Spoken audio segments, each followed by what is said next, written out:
Alright, good morning everybody. I'm going to commit the cardinal sin of video making.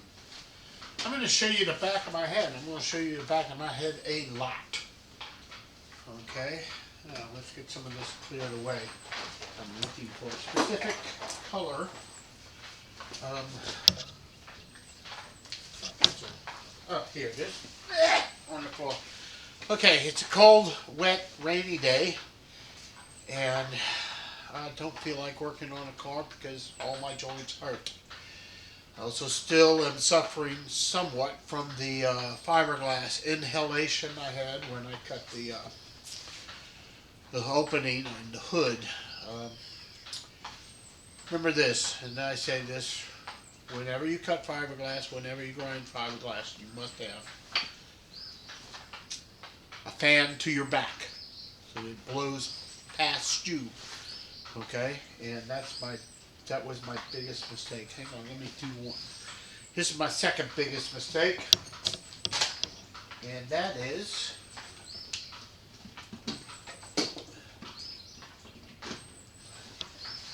not having the lights on.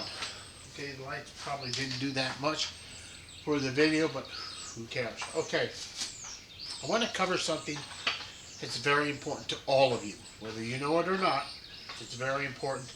It has to do with this.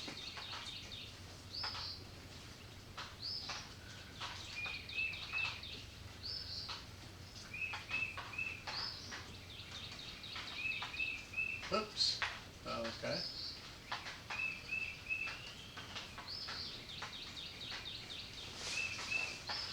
I'm sure you can see that because I'm not in the way. CMC serial numbers. Now, we all know, if we're Cobra guys, and most of you are, that Cobra serial numbers begin with D. Piece of cake, right? Now, if it's a fiberglass or fiber fab Cobra, it starts at FD. Okay? Now, here's my dry erase eraser because we're going to use it. Now, FD means fiber fab Cobra. Take that off to there. Second, yeah. Alright. KD should mean King Cobra. With me so far? I have no proof of this. Okay? There are people out there that have the longer Cobras, and they should say KD on them. Don't always. Sometimes they're just D Cobras. Now that's the fault of the people that were with Street Beast, not yours truly. Okay? Because back in the old days we did it right. But let's go back a little further. A. A stands for, and I probably just spelled it wrong.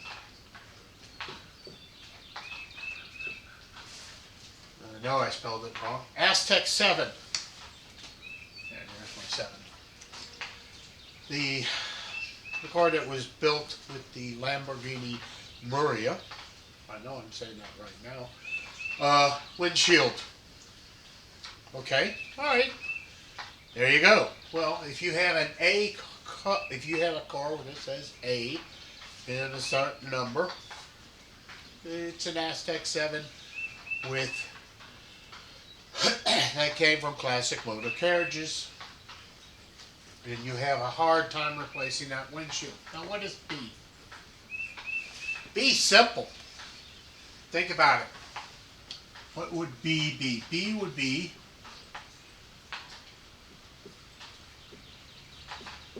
Bugatti. That's probably spelled wrong as well. There's more misspellings to come. Trust me on this. Okay, so we know what A is. We know what B is. What's C? Well, C is actually four different cars. C would be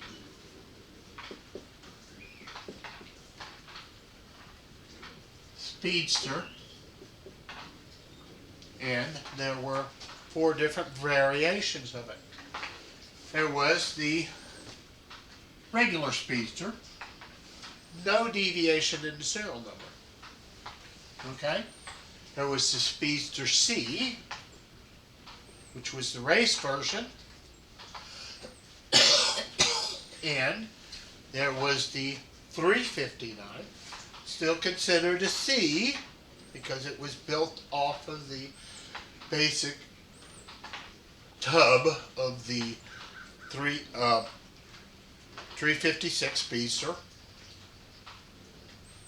And there was the Speedster D. And the Speedster D was a one-off car. It was something we were trying to figure out how to do, which was use Volkswagen window regulators, the Speedster Cabriolet, which had the roll-up windows, and the roll-up windows used the Volkswagen Beetle window regulators. We did a lot of stuff with the Volkswagen Beetle regulators. Very rare car, had a specific roof, had a very specific windshield, had very specific windows inside the door, and they actually were only one that I know of that was built at the factory. I did work on it from time to time, but that's what constitutes that. Now, if you find following my videos, you will realize that there are these 3 would be little cars. And the little cars were all Volkswagen powered mostly. Okay? And all of these would be Volkswagen powered, by the way. And so what comes next? Well, what comes next is not what you think. What comes next is G. What is G for? G is for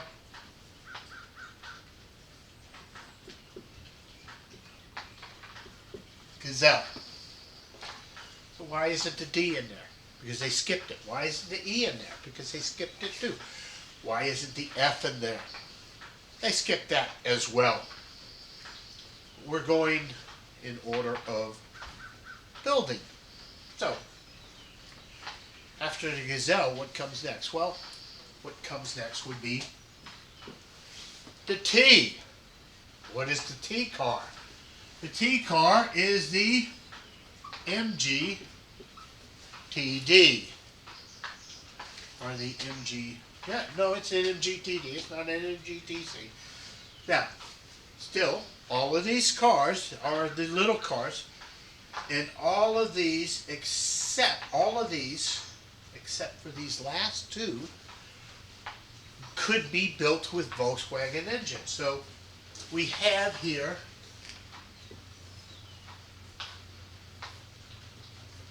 the VW lineup of classic motor carriages. All of these cars at one time were being built by classic motor carriages, and they all used the VW chassis in some sort. Okay? That includes the Speedster C and the 359 and the aforementioned Speedster D. Okay? With me so far. Now, I'm going to say this. These are referred to as serial numbers.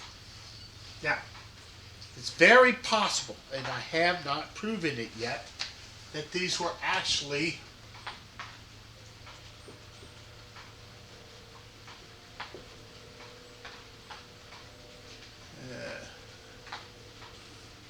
contract numbers. Now that brings up a very important point. Let's say you bought an Aztec, or you were in the process of buying an Aztec 7. You had a change of heart. You decided you weren't going to build it. You were going to back out of the ironclad contract that classic motor carriages had to compete to prevent you from doing that. Well, I'm not going to get into contracts. I don't really want to discuss it, but it would leave a hole in the line of succession. Your car would have been already in the process of the money you would be getting would have been already spent on the SX7 line, so there were cars in front of you and behind you that would have serial numbers in sequence, or contract numbers in sequence. And that would lead to a classic having to skip over your number. Now, that doesn't mean they wouldn't reuse it. There's a possibility that they would reuse it. And if they did reuse it, I'm going to get this board all nice and clean again. If they did reuse it, then what happened was, when they reused it, it would go, somebody else would get your number. It's not always, I don't know if it always happened that way, but that's the way it should have happened. Now, we've discussed the little cars. Let's discuss the street rods. I'm going to discuss the street rods because this is a very important thing. Okay? Because we consider all versions of the Cobra, okay? It's the King Cobra, the Cobra Coupe, and the Classic Cobra, or Classic King Cobra, or Classic Cobra Coupe, Classic Roadster, sometimes they call it, and the regular Cobra, or the Classic Cobra, were all considered street rods. Why? Well, they had, or used,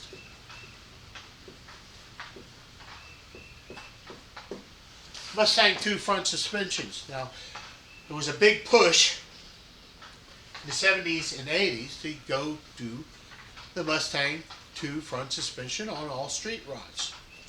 It was a very good suspension. It worked very well. It's very easy to install. It's very easy to fabricate the parts to build the Mustang 2 front suspension and put it on the frames. Now, unlike the little cars, we'll go back to them for a little bit, but not now. Unlike the little cars, all the street rods used the Mustang 2 front suspension.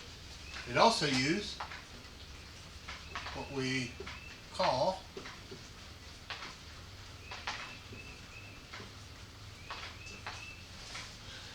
the late model Mustang rear suspension.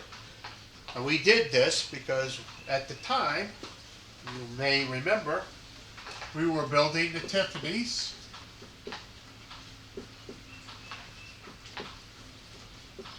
and the Destinies.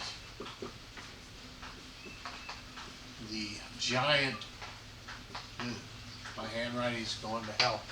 The giant big cars. Now, they didn't get serial numbers because they had VINs when they got to the factory. They used their Ford VINs as the serial numbers for these cars. And because they were originally made by either as Mercury, as the Mercury Cougar, or the late model Mustang GTs. Yes, we did use GTs. Either of these cars would use their VINs. So, let's strike them off the list. Now, what is the first car that Classic built with the Mustang 2 front suspension and the late model Mustang rear suspension? We're going to call it street rods. Now, the first car is going to be a Classic 34 Coupe our coupe. Okay. There were actually two versions. There's the early version,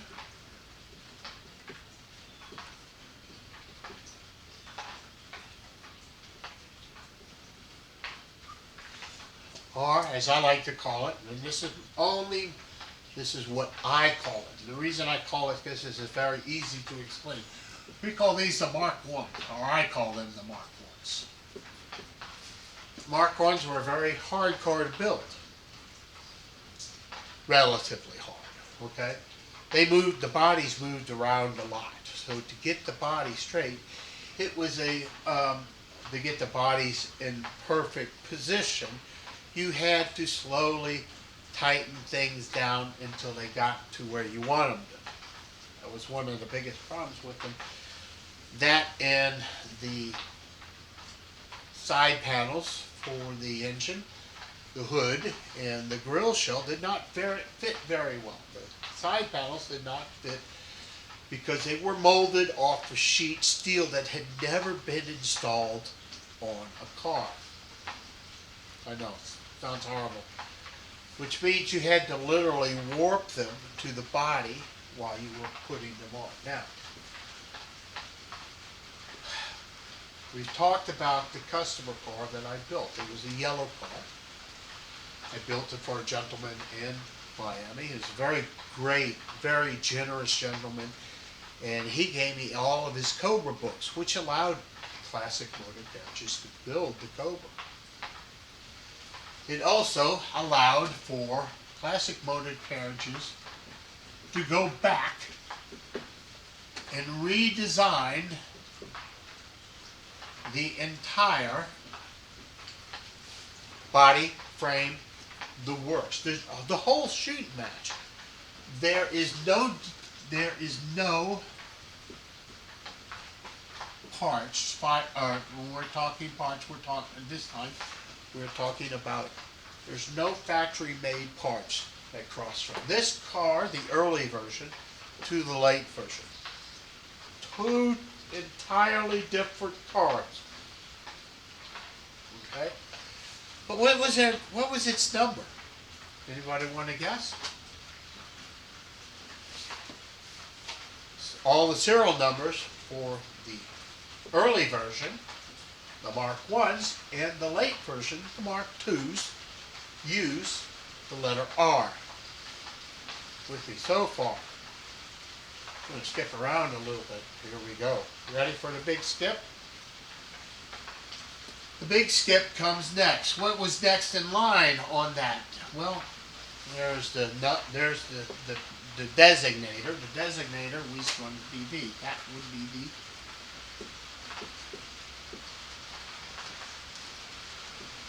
Classic 33, and I don't know why it's a 33 because it's almost identical to the 34. Vicky. Now, there are two versions of the Vicky, believe it or not. There is the Mark 1 version. Mark 1 version shared the same sort of problems that we had with the Mark 1 34 Coupe. The fitment of the hood, the fitment of the grille, and the fitment of the side panels is less than desirable. But, and I'm going to do this real quick, we came out with a later version of the Vicky, which we're going to call the Mark II. Now, Mark II version has a better hood, better fitting hood. It also has better fitting side panels. It has a better steering system, believe it or not, than the Mark I. The Mark I steering used a Ford column, which if you've ever built one, is an extremely ugly thing. Now, the Mark II version used a GM column, steering column, and it had a different steering setup than the Mark I. The Mark I had a rather convoluted steering setup to clear the headers. The Mark II had the GM column. It also had a better steering system. The reason it had a better steering system is the next car on our list. What do you think that is? I'll tell you what that is. That would be the classic 34, and I can spell this, Cabriolet.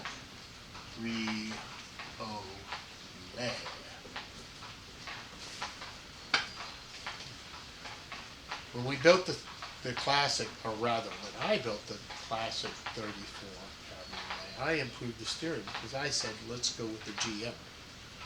Why did we go to a GM? Because all the street rods at the time were cutting over to the GM columns. Makes perfect sense. They're much easier to work with than the Ford columns because Fords had at least a half a dozen different variations on their columns wherever you got the column, and that was a real pain in the ass for us at Classic Motor Carriages. By going to the GM column on the Cabriolet, we were able to standardize it, and not only did we standardize it, but we were able to reroute the steering system so that it cleared the engine and all that. Now, we get to the last street rod, which I'm sure you already know is, or you figured out by now, is going to be the classic Cobra. Now,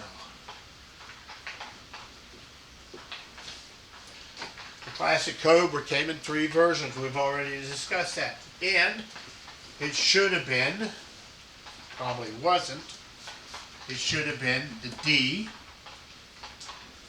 the FD for fiber fab, and all of these would have been annotated with F if they were fiberglass car, or fiber fab cars, not fiberglass cars. Okay? And if we were talking about the King Cobra, it should have said K. I don't know if it did or didn't. And if it was the Roadster or the Coupe, it would have been CD or DC. And that's how I would have done it. Okay? Actually, it would have been CD only, because if it was anything, it could have been DC. But that's what it should have been done. KD, DC, or just plain D. Let's clean this off real quick because I want to talk about numbers again. I want to go back. Now this is all. Remember, we blocked the cars into different groups. We had the VW based cars originally, the cars that were VW based, and we had the ovals and stuff.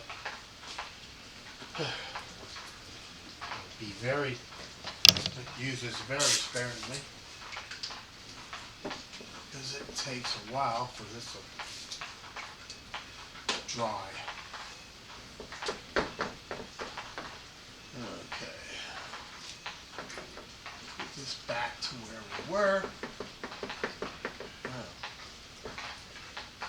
Remember I said I was going to show you the back of my head a lot. Hope you're enjoying it. If, by the way, if my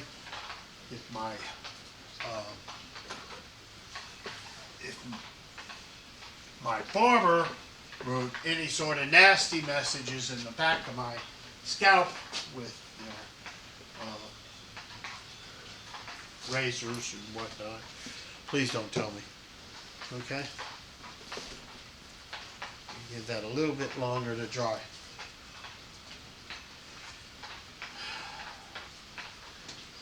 So what basic changes did we do on the Cobra? Well, believe it or not, there is a Mach 1 and a Mach 2 Cobra. Okay? Now,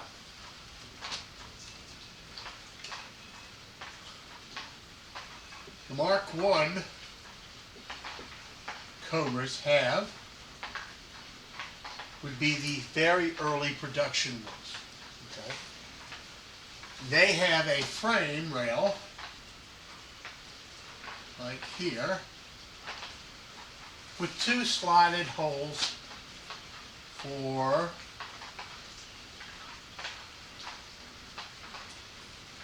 the transmission support. Now, the reason they only have two holes is that they're not set up for the big block.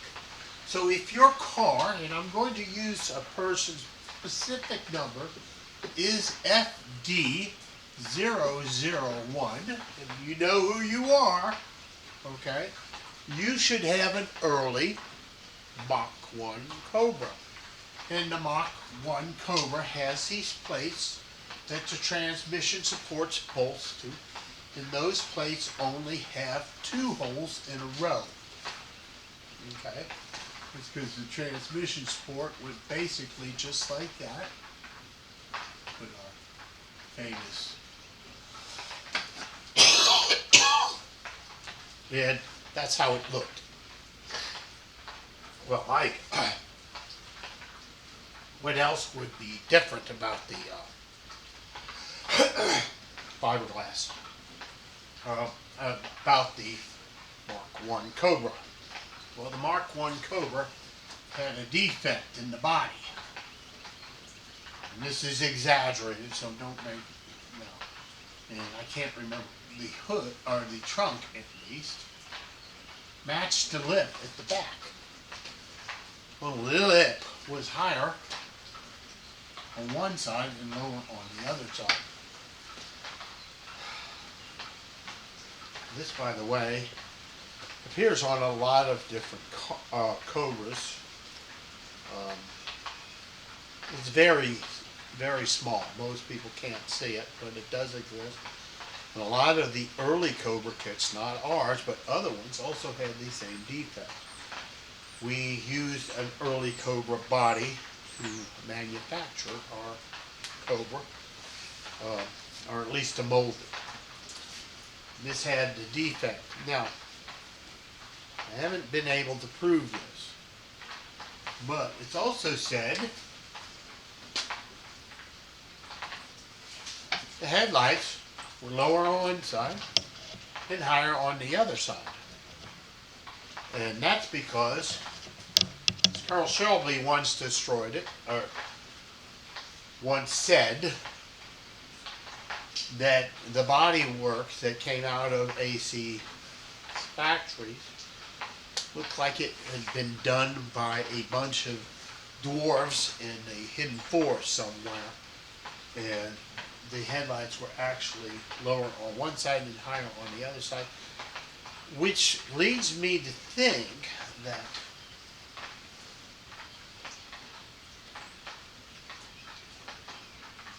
because the British drive on one side of the road and Americans drive on the other, which would put one side higher and one side lower. I don't know the exact reason. These are all just things that he's come from. This part right here comes from stuff I've actually read that was in Cobra books. Not the part about the headlights being higher on one side for regulatory reasons, but the actual fact that the bodies were misshapen is a well-known fact. Okay, probably not as well known as some people would like it to believe, but there was a difference on the early Mark 1 cars that we later corrected. We corrected this, and we corrected the headlights when we went through and redid the molds to produce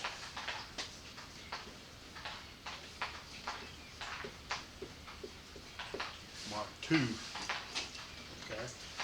The reason we redid these is because I had a fair amount of customers that would call me and say, "Hey Mike, did you know the headlights are higher on one side than the other?" And I would say, "No, I didn't.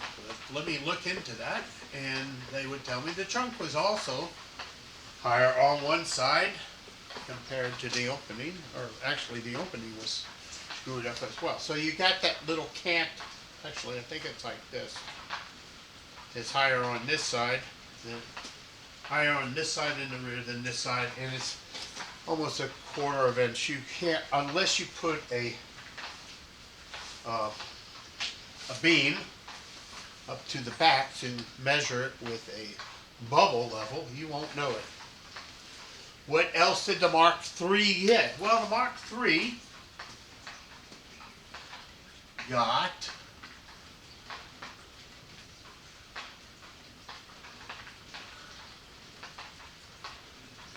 these longer transmission support. Now what did we do? We actually added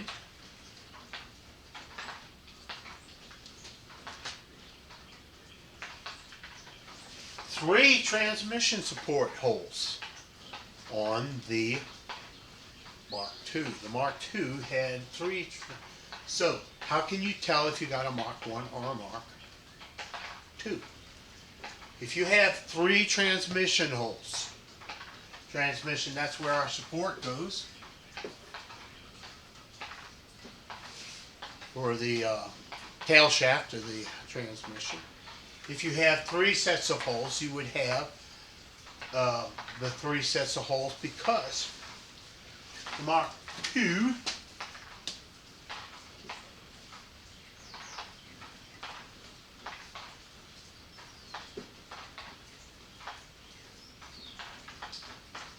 oh yes.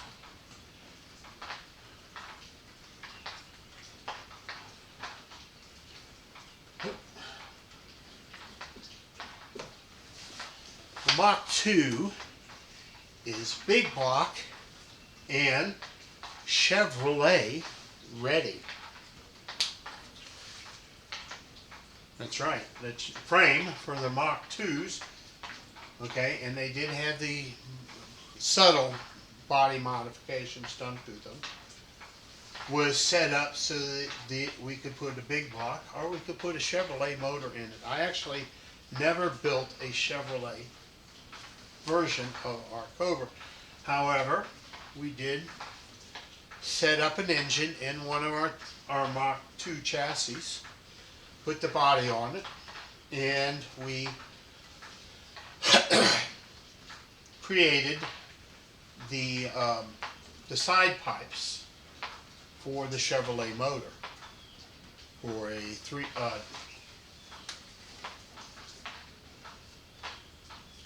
small block 350 motor. Okay, 302, 283, 327, and I think a 400 small block Chevy will all fit into a Mark III chassis. Now, what's unique is when we did this, we had a specially designed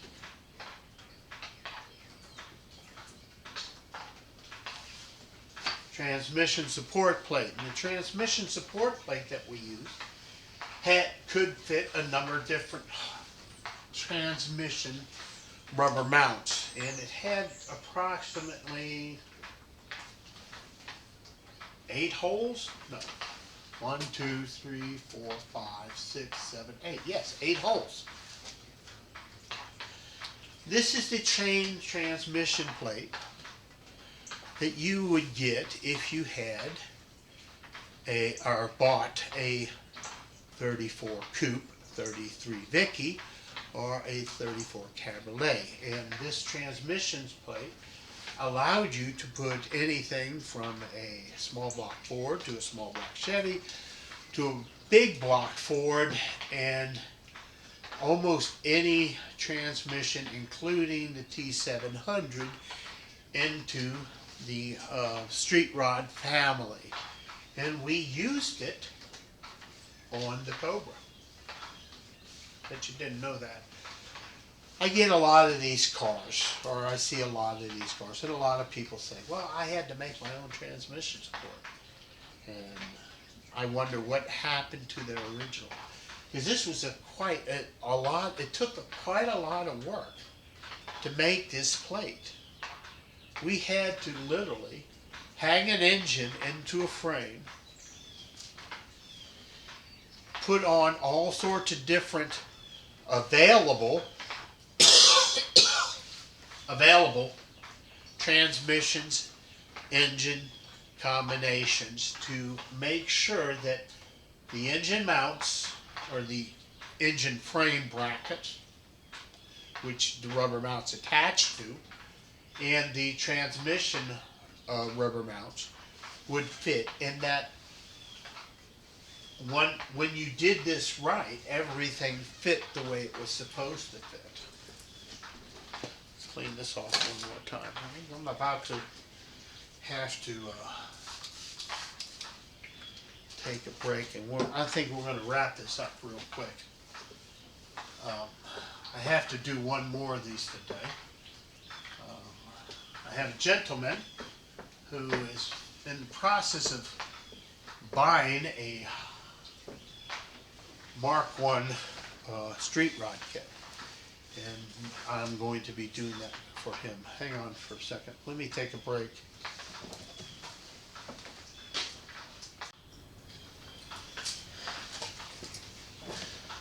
Okay, I'm back again.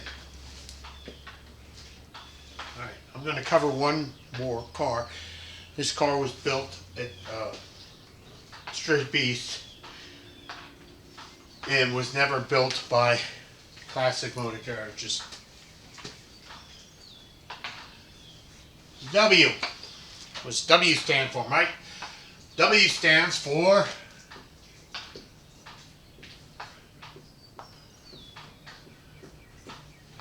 33 Willies. I've actually built the 33 Willies. You can find it on my YouTube channel, Street Beast Tech, where I go through the process of building it. I also made some modifications to it to improve the quality of the car. The particular car I built actually had a flip front end. The whole front end went like this. The whole front end closed just like that. But I built one, and that would be the last of our letter number. None of the Misfit cars includes the 52 pickup, the 53 or 55 Corvette. I think it was a 55 Corvette. We would have wanted to do a 55 Corvette. All the Monte Carlo cars did not get numbers because they never went into full-scale production. The Fugly did not get a production number because it never went into production as well. And but that's the last one of the letters for the Classic Motor Carriages cars. In case you're wondering, I'm on a lot of medicines right now, besides the ones that I'm taking to try to clear my nose out of all this fiberglass. And I'm on my heart medicine, which is I take 2 diuretics, which means when I'm out here, I frequently have to stop and water the grass. So, one thing we've learned all the lettering, and we've learned about the different marks. We're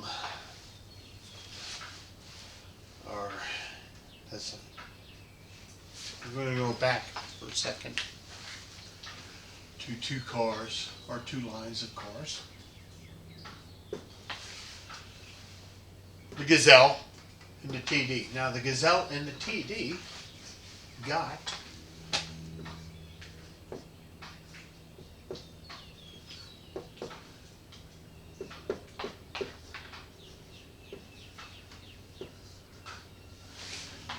They got Chevrolet and Ford chassis at one point in time. Then we took the basic Gazelle. We designed a chassis to go under it that would put a Mustang 2 front suspension under it, Mustang 2 rear suspension under it, and a Chevette. Oh, I gotta write that down. You'll love that. Yes, we built these with Chevettes at the factory. We bought whole Chevettes, brought them in, stripped them of everything we needed, and sold the rest. Okay, which meant there was a lot of employees in the factory that drove Chevettes. Okay, and there was a Pontiac version. I can't remember the exact name. Maybe it was Astra or something like that. There was a Pontiac version of the Chevette. There wasn't a Buick version, because Buick would never allow that to happen. And the Ford one, for the Gazelle, used the Mustang 2 front suspension and the Mustang 2 rear suspension. And same with the TD. TD, Chevrolet, Chevette, front and rear suspension. Ford Mustang 2 front and rear suspension. Now this was at a time when you could pick these cars up for relatively cheap, and the factory actually built them that way for a period of time, even while I was still with them, but they built them outside the plant. Basically what happened is the guys that worked in the mold shop and the guys that worked on the assembly line would get off at a certain time, and they would go over to Hialeah, of all places, and they would build the factory built Chevettes and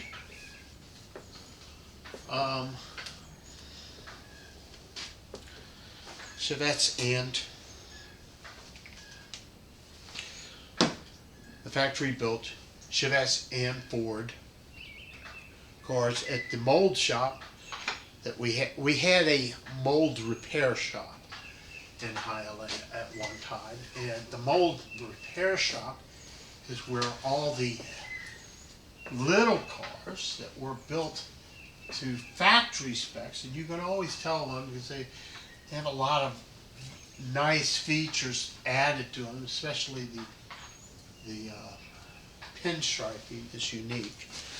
And they were built by the guys that worked at the factory after dark, or after they got off early. We normally arrived at the factory at about 6 o'clock in the morning. The reason we started at 6 o'clock in the morning,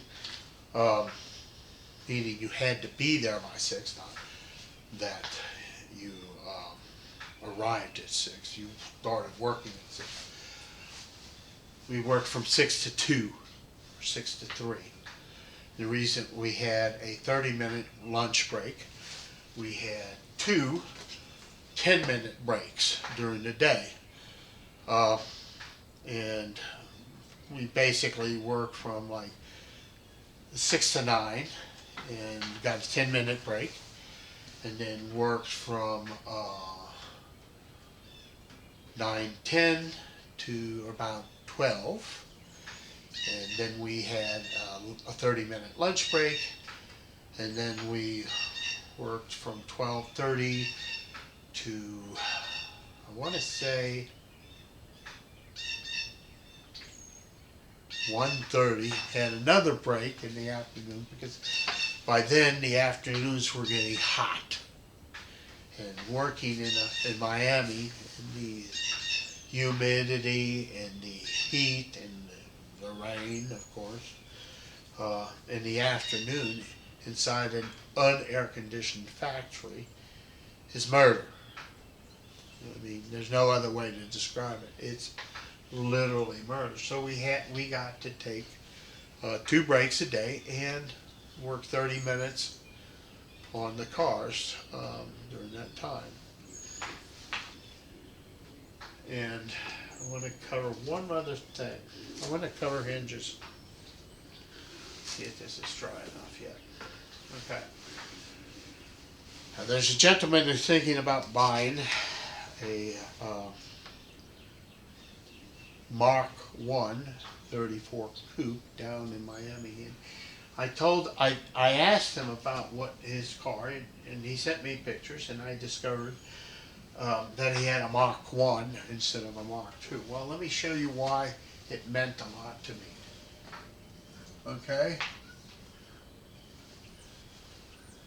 Maybe a little squarer than that. That's the hinge, looking down from the top, for the Mark 1 door. Okay? And this is going to be the door. There's the bolts. Okay? Think about that for a second. Now this allows it, and it actually swung through a slot here, but it would go almost 90 degrees. Okay?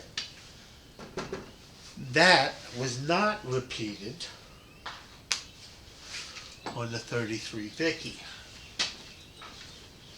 And that led to a bunch of headaches, which I solved, of course. I'm the star of my own videos, but I'll show you what happened. Okay, you got the door shape, you got the body shape, we got a hinge post here, we have a thing right here. Now, I'm going to switch colors just so you can see the difference. Now, the Vicky, the 33 Vicky, which I didn't work on when they originally built it, because I was doing another project. Part of the other project was the retrofit steering on the Tiffany's that were all around the country. But they had a hinge that looked like that. It's what we call the S-shaped hinge. The S-shaped hinge would only go out this far. Okay? Because when it went out that far, it would hit the body right here. And as you can see, that caused it to have a less than nominal entry into it. Now the second version, or the Mach 2 version of the coupe, suffered from the same problem, as did the Cabriolet, which I built, and I really wanted to get rid of that. And thankfully, I got to. We're going to discuss that real quick. And I'm going to show you my solution for that, because you'll love this, because it's literally insane. Okay. Again, I'm going to draw the body, and we're looking down at the. Here's the door. Actually, doors here. Let's get rid of that. We don't want to have too long a door. Hard to explain. So we have the body. We have an inset. Okay, and we go into here, and behind the fiberglass we have the door hinge post with the pin for the hinge pin, and we have the door comes across here, comes across roughly here, and there's the skin of the door. Now, we'll give it a little extra on the front just so it looks nice. Okay, there's a door opening. Okay. Had a gentleman out on Washington State. Was building a Vicky. He was a very unique gentleman. He was a jeweler. He was He was paralyzed from the waist down. He was building the Vicky out of his wheelchair. And he realized that the doors were going to be an issue for him to get in and out of his Vicky. And he called me up. He said, Mike, I can't get in and out of this car once I put the doors on. What can you do about it? I said, let me think. And I looked, I made this out of paper. Told you it's going to be cool. I drew out, I measured everything, drew out the door hinge post, the location of the door hinge post. Oops. Fix this. The door jamb, of course. Do the door jamb on the front too. And just for grins and giggles, I'll put the rubber seal on there. Now, I'll have to wipe that off in a second. So I looked at those, and I knew for a fact I couldn't send him a new set of hinge posts because he already had welded this in. So what I wanted to do was I wanted to come up with a way, let's clear that rubber seal out of there just for our purposes. I wanted to open the hood door all the way, at least something approaching 90 degrees, because that's what he needed to get him and his wheelchair into his Vicky. Oh yes. He had hand controls too. I couldn't help him with the hand controls. I said, talk to the experts. I can't do it. I have no way of knowing how to fix the hand controls. But because we had built his Vicky was one of the Mach 2s, okay, he had the GM column, which made everything a lot easier for putting the hand controls in. So what did I do? I looked at it, and I remembered the S shape. Let's see, where's the red?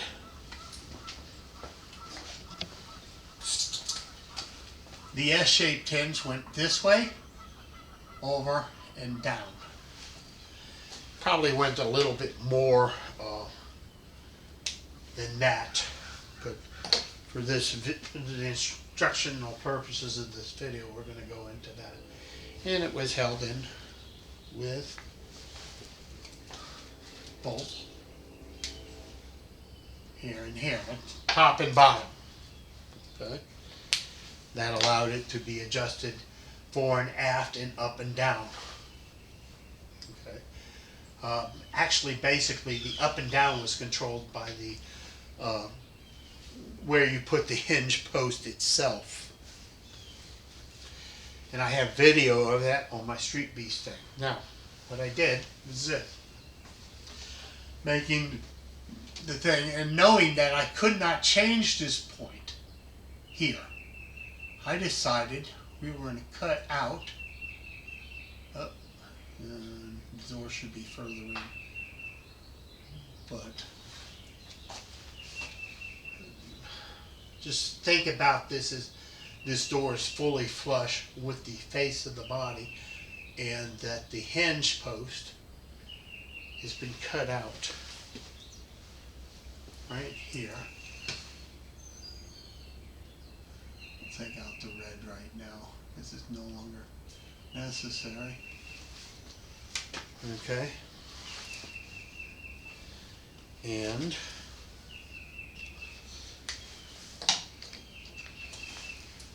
we'll do a dotted line here. Dot, dot, and dot, dot. Now, originally the opening was very small because it could be. When you had the S-shaped hinge, it only went a certain distance. So you could have the door jamb opening for the hinge post, or the hinge itself, be very small. I made it bigger. I made it from there, actually almost to here. Okay? Almost to the inside edge of the the skin, the outer skin in that offset that allows the door to go inward. Now, because of this, grab my blue. Because of this, okay, when you open the hinge, the door would go that far. Now, because of this is not to scale and not based on original measurements, it doesn't look like it works. But there's your opening. That's how far the door would open, right there. The door would open this far, and I did it in 24 hours. Basically, actually not 24 hours. Actually, I did it in 8 hours. Came up with the design at night at home. Came in the next morning, showed my design to Ben Harrington. I will use his name because he's dead now, and he was a Marine. He'd kick your ass if you got in a fight with him, even though he, like me, he had a couple stents in his heart. Okay? But he was a great man. Took it to Ben. I said, look, I got this customer. I gave him his name. I gave him his number, his serial number. Of course, remember serial numbers are very... He had a V number, and I gave him his number, and he said, this guy's a paraplegic. He wants better working doors. I can do it. Here's how I plan to do it. I showed him that. Says, go get the cabriolet off the showroom floor. Put a set of hinges on it. On one side, I want to see how it's done. Which I did. There's a picture of me in the old days, and some of you have seen it, where I'm getting out of the cabriolet, the red cabriolet, in front of the plant with a mighty mullet, in my view. And what you'll notice is how far the door opens. That is the fullest extent of the door opening on the cabriolet at the time. Within 8 hours, I had the metal shop bend me a couple hinges to my dimensions, weld on the bushings. I took the cabriolet doors off, which is not easy because they had electric windows and I had to cut the wires to get them in. And I put everything back together in a day and brought out Mr. Harrington, who, as I told you before, I had a great deal of respect for. Because like me, he was a Marine. He was also a very straight shooter. He inherited a lot of problems that he later had to correct. And part of the problems that he had to correct was all the little issues with the people that were very upset with classic motor carriages, because they had thought they had been ripped off by them. Because they were misinformed by Mr. Kurt Scott. Ben looked at the door, opened it and closed it, and thought it was the greatest thing we had ever done.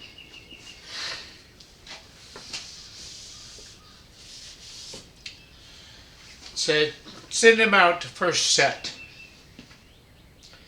Then get the metal shop over here, show them how to do this, and have them incorporate it into all of our cars. Now, that means all the street rides. That would mean that the 34 Coupe, the 33 Vicky, and the 34 Cabriolet, all classics, had basically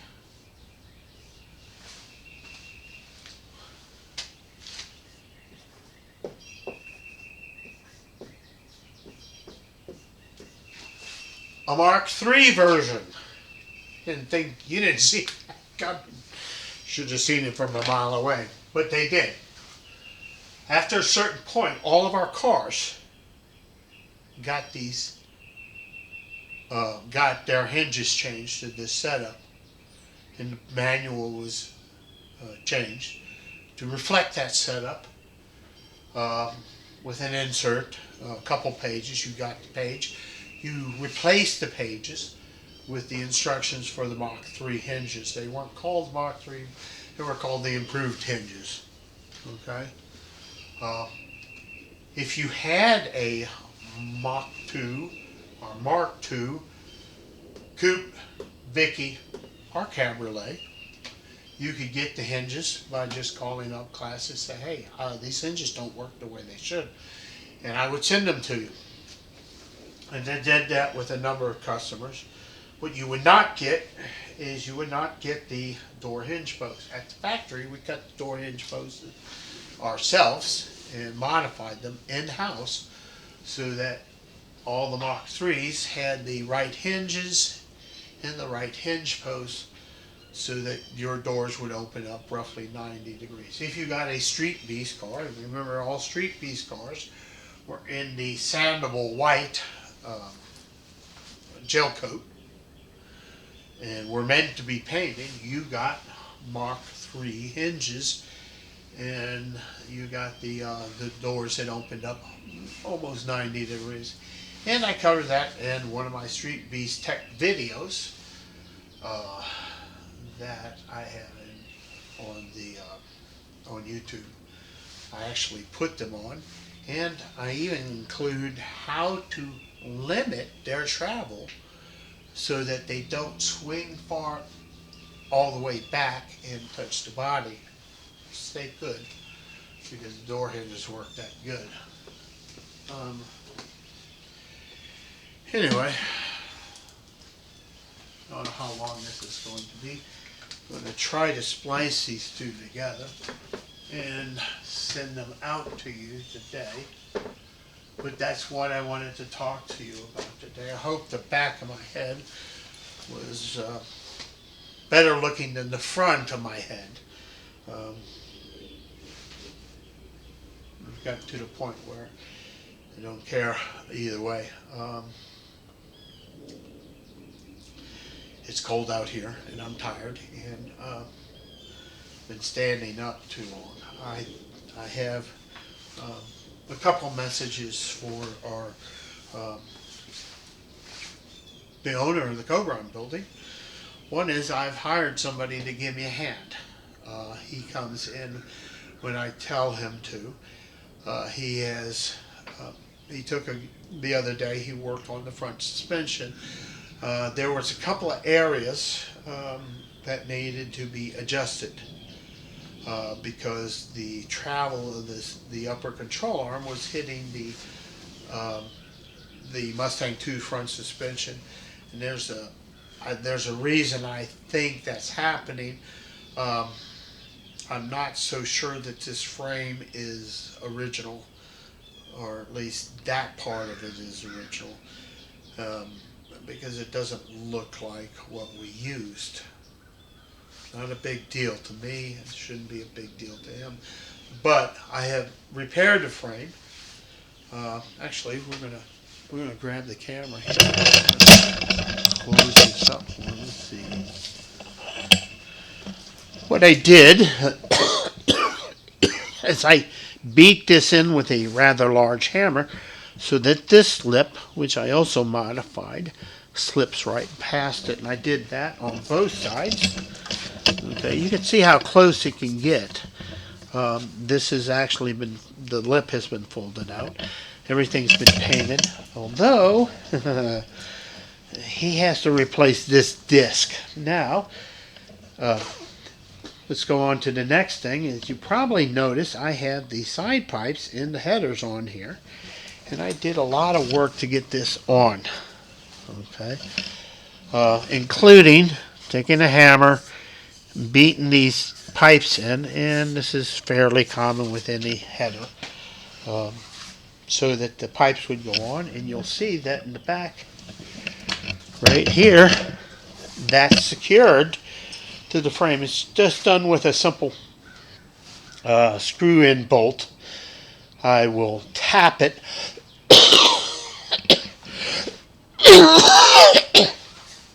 with a for a machine bolt later on. Now, on this side, I've been working on getting these ready to assemble the side pipes to basically what I'm doing. Now I'm going to get these sandblasted. But before I get these sandblasted, I want to get the side pipes on, and I want to get the side pipes hung and attached to the frame. Part of the reason is because I have to make sure that the gaps between these 4 tubes are exactly where they're supposed to be, so the side pipe slips on and off, which is something you actually really want to have. Okay, let's put the camera back in place. Alright, see.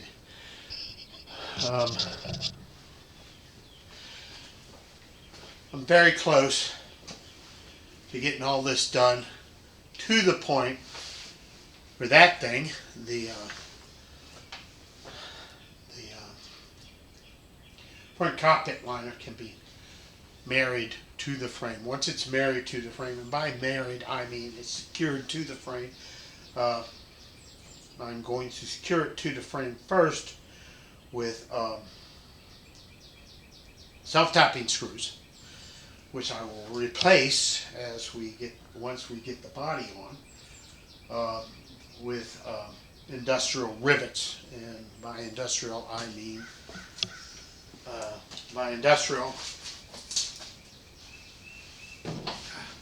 I mean super heavy rivets. We're talking 3/16 with big heads, so that when everything is pulled down, everything is secure. Now, one of the reasons I haven't done it yet is because we want to finish all the brake lines, finish all the fuel lines, finish all the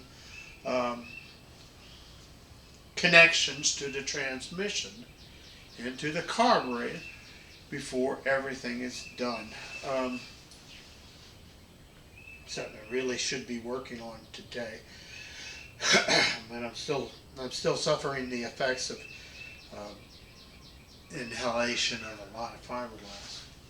And let's see if we can get this on the camera. We're gonna shoot over there now.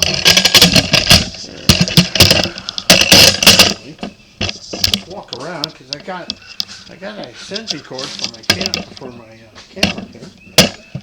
All right, now as you can see, there's a hole in the hood where the scoop is. That's what caused all this problems with me. I did something incredibly stupid. I worked in the cold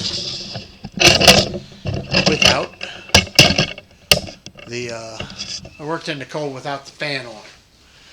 And as we said in the beginning of this video, we want the fan on and blowing over us from behind so that fiberglass dust goes away from us. And because of that, I've got ingested quite a bit of fiberglass, and I'm suffering from it right now. It makes it a little harder to do and all these things. I still have to finish the cutout, and I will turn on my chicken coop fan when I get ready to do that, because I don't want to have to deal with this, and my wife certainly doesn't want to have to deal with me having fiberglass cough. And actually, she made it abundantly clear that she will never put up with me having that issue again. Yeah. So this is Mike, over and out, and this has been a special episode of Tales from Plastic Motor Carriages. This is Mike, over and out. And let's shut this off.